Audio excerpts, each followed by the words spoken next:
সম্প্রতি মার্কিন গোয়েন্দা সংস্থা এবং প্রভাবশালী আন্তর্জাতিক গণমাধ্যমের প্রতিবেদনে উঠে এসেছে এক চাঞ্চল্যকর তথ্য।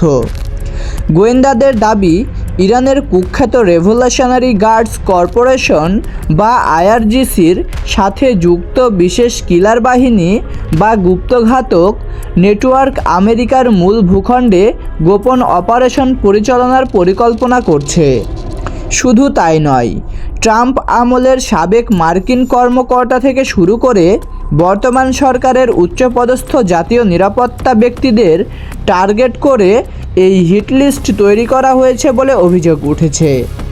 আমেরিকার অভ্যন্তরীণ নিরাপত্তা এজেন্সির জন্য এটি এখন অন্যতম প্রধান মাথাব্যথার কারণ হয়ে দাঁড়িয়েছে। কিন্তু প্রশ্ন হলো, কেন হঠাৎ করে আমেরিকার মাটিতে আঘাত হানার এই পরিকল্পনা? এর শেকড় অনেক গভীরে। 2020 সালে মার্কিন ড্রোন হামলায় ইরানের প্রভাবশালী সামরিক কমান্ডার জেনারেল কাসেম সোলাইমানি নিহত হওয়ার পর থেকেই তেহরান বিশ্বজুড়ে প্রতিশোধ নেওয়ার ঘোষণা দিয়ে আসছে। ইরানি নীতি নির্ধারকরা বারবার বলে আসছেন, এই হত্যাকাণ্ডের সাথে জড়িত মার্কিন কর্মকর্তাদের বিচারের আওতায় আনা হবে, সেটা আইনি প্রক্রিয়ায় হোক কিংবা অন্য কোনো উপায়ে। আর ঠিক এই জায়গাতেই মার্কিন গোয়েন্দারা আশঙ্কা করছেন যে প্রক্সি ওয়্যার বা সাইবার হামলার পাশাপাশি সরাসরি আমেরিকার অভ্যন্তরে স্লিপার বা সেল কিলার স্কোয়াড সক্রিয় করার চেষ্টা চালাতে পারে তেহরান। এই সম্ভাব্য হুমকি মোকাবেলায় হোয়াইট হাউস এবং পেন্টাগনও বসে নেই। মার্কিন প্রশাসন ইতিমধ্যেই দেশের অভ্যন্তরে হাই প্রোফাইল ব্যক্তিদের নিরাপত্তা জোরদার করেছে। এফবিআই এবং সিক্রেট সার্ভিস যৌথভাবে সম্ভাব্য হুমকিগুলো নিবিড়ভাবে পর্যবেক্ষণ করেছে।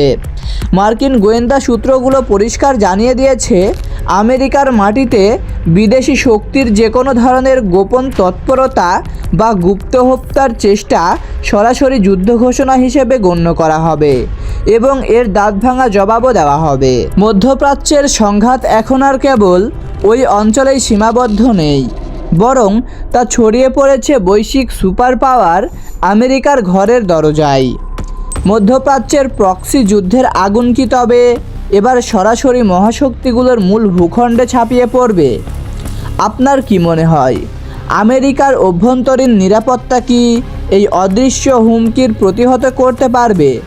কমেন্ট করে আপনার মূল্যবান মতামত জানিয়ে দিন এবং ভিডিওটি ভালো লাগলে লাইক ও শেয়ার করুন এবং চ্যানেলটি সাবস্ক্রাইব করে আমাদের সাথেই থাকুন। ধন্যবাদ সবাইকে। দেখা হবে পরের কোনো ভিডিওতে।